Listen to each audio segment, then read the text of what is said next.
Hello, this is Artifact 6, Standard 3.1, ISTE Criterion 8, implementing learning experiences for students to be empathetic and socially responsible, while creating experiences for learners to make positive, socially responsible contributions and exhibit empathetic behavior online that builds relationships and community.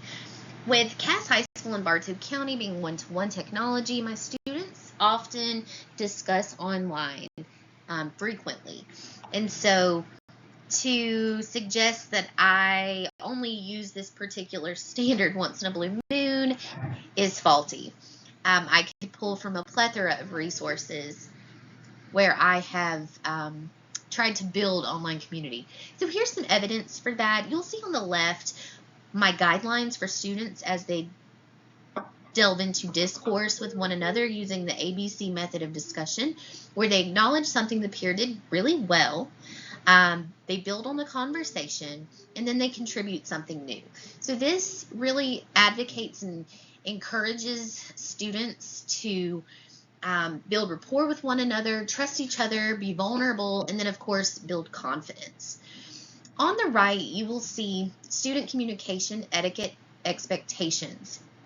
This is on the learning management system, and then they are told to then reference the syllabus, which you'll see at the bottom, where I've also implemented online community just rules for doing the right thing. Integrity is expected. Students are always to act in a mature, respectful manner, be positive and appropriate, etc. Now, this, you will see the ABC method of discussion on the top right, and then at the bottom, you will see artifacts from some of my students employing these guidelines. So at the bottom left, you will see a blog for my AP Language students. They use Thank You for Arguing and have a blog post, or to create a website and blog every couple of weeks.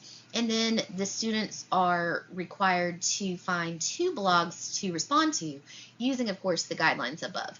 This really helps build classroom community, and it gives everybody a chance to be heard, because we know that sometimes in live classes, some people are just a little reluctant to share verbally. So I really like this idea, and I really have had success with the method, the ABC method of discussion.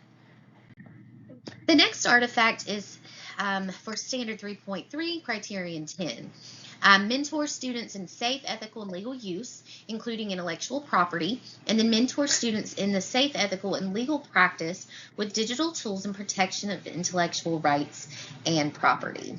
So for this particular standard, I'm sharing my mini lesson over online safety, ethical, and legal use. And so what I decided for students to do to evaluate this standard was to look at plagiarism and to consider how it's very important to keep original work safe and secure, citing sources effectively, and to best integrate textual evidence and citations to provide clarity as to the founding information, or the founding of the information.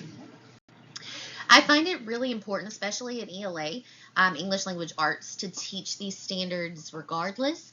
But this lesson was really helpful in my students taking the time to really think about the impacts of plagiarism. And they were able to work together to examine examples which were considered plagiarized versus not plagiarized, and how to avoid them. And one way that I have found to be able to model my own online safety is to share my anecdotal testimonies. These always can prove as an authentic example, and honestly, students really will buy into knowing the teacher's earnest experiences. Lastly, we have Artifact 6, Standard 3.4, Criterion 11. Modeling responsible use, including protection of digital identity and personal information or data, as well as modeling and promoting management of personal data and digital identity and protecting student data privacy. How I model my own digital identity is through discussion. I share with students my own experiences of online safety. I share my opinions of big corporation app manipulation, online predators, and online shaming. Students will always appreciate this authenticity of sharing experiences and insight. So I share what's happened in my own life on Facebook, Instagram, Snapchat. I share stories that you hear in the media just to educate students so that they're aware of the risk. My lesson that I created for this particular standard was regarding the social dilemma, which is a resource online that really documents the dangers of social media.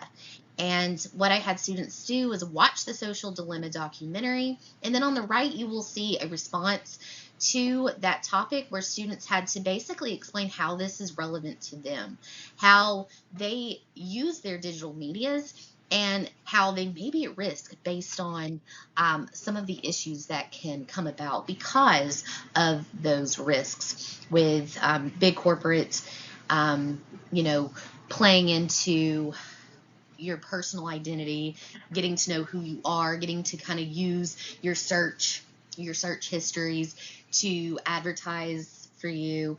So those things were some big, heavy topics that my students were able to grapple with.